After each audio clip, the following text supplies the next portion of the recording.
Lund University, Sweden, August 27, 2013. Researchers confirm the existence of a new element on the periodic table created through nuclear fusion. They name it ununpentium, or element 115. Although most scientists still don't know much about this unique radioactive component, it shares commonalities with plutonium used in experimental rocket fuels.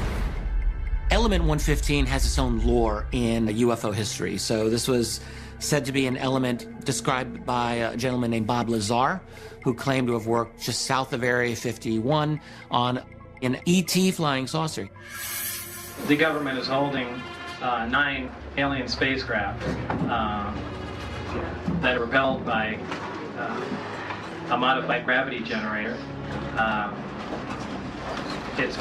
Work is being conducted 15 miles south of Groom Lake at that isolated area only, designated as S4, that at least one of those crafts operate. According to what Lazar said, these alien craft ran on element 115. And there's no evidence that we have this even occurring naturally anywhere on Earth. Well, it turns out that scientists now claim to have created element 115 by atomic collisions. I think this recent discovery of ununpentium really does help us understand the significance of Bob Lazar's testimony. This was a man who was exposed to a very rare element that was allegedly part of the propulsion system of an extraterrestrial vehicle.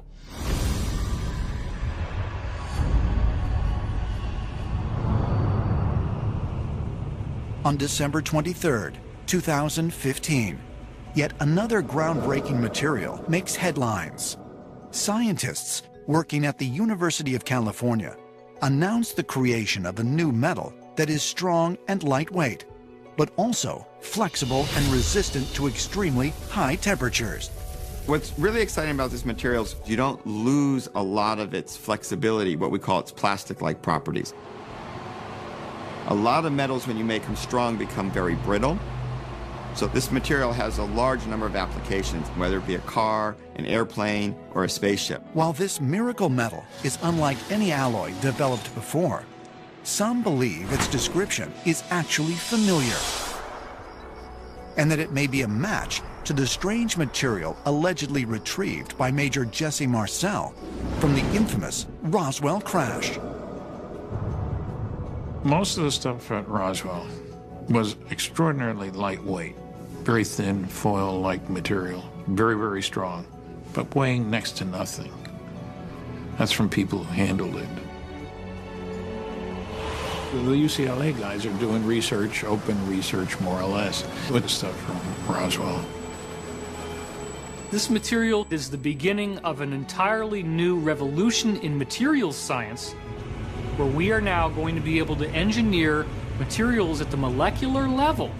And this does appear to be the fruits of a long-term reverse engineering program where those technologies are being brought into the corporate sector, and now it's become something that we all take for granted. It's been 7 decades since what I call the first lie, which was the foundational lie at Roswell, happened, and still the official line of the United States is that this is a subject they don't know about and don't care about, which is about as far from the truth as you could possibly get. We're beginning to understand the extraterrestrial craft, its mechanism, how it works and how it functions. And I'm convinced we're going to be able to travel in space sooner than later the same way that these ETs have come here. It's almost as if these extraterrestrials are giving us a little bit here, a little bit there, and they're leading us somewhere, which we're ultimately going to find out very soon where this is going.